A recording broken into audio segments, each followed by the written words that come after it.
नमस्कार. आज आपण कर्जमाफीविषयी थोडक्यात महत्त्वपूर्ण अपडेट पाहणार आहोत. राज्यातील कर्जमाफीच्या प्रतीक्षेत असलेल्या थकबाकीदार कर्जदार आणि शेतकऱ्यांसाठी आणि नियमितपणे आपल्या पीक कर्जाची परतफेड करणाऱ्या शेतकऱ्यांना एक अतिशय महत्त्वपूर्ण दिलासादायक बातमी आहे.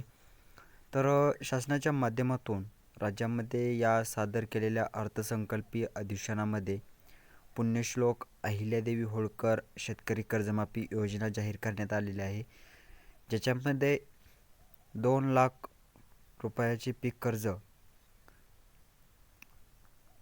नियमितपणे कर्ज भरणाऱ्या शेतकऱ्यांना प्रोत्साहनपर अनुदान 50,000 रुपये हे जाहीर करण्यात आलेलं आहे. आणि हे सर्व देण्यासाठी एक योजना राबवण्यासाठी राज्य सरकारच्या माध्यमातून परदेशी साहेबांच्या अध्यक्षतेखाली एक समिती गठीत करण्यात आलेली होती.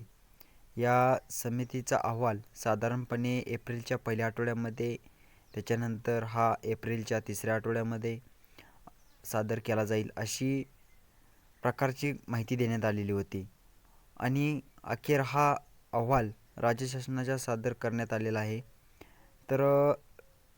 राज्य शासनाच्या माध्यमातून जो अहवाल अपेक्षित करण्यात आलेला आहे तो येत्या खरीपाच्या हंगामापूर्वीच शेतकऱ्यांना कर्जमाफी दिली जाणार आहे असल्याची ग्वाही आता मुख्यमंत्र्यांच्या माध्यमातून देण्यात आलेली आहे.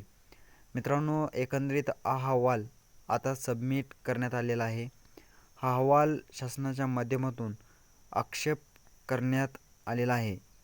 आता येणारी ही जी काही मंत्रिमंडळाची बैठक असेल त्या बैठकीमध्ये या समितीचा अहवाल मांडला जाईल.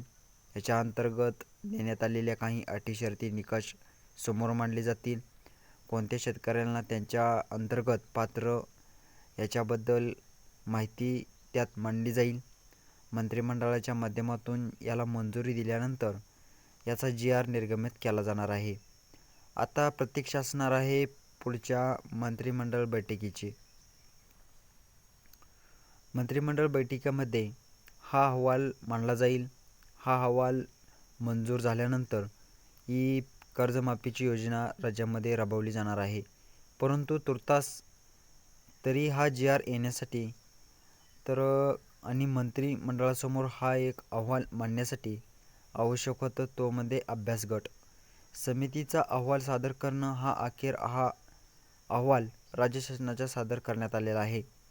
आशा करूयात की आता येणाऱ्या मंत्रिमंडळाच्या बैठकीमध्ये याला मंजुरी लवकरच मिळो आणि याचा एक GR निर्गमित करून जेणेकरून कोण शेतकरी याच्यात अंतर्गत पात्र होणार आहेत आणि कोणत्या शेतकऱ्यांना याच्यामधून दिलासा मिळणार आहे हे पाहूया.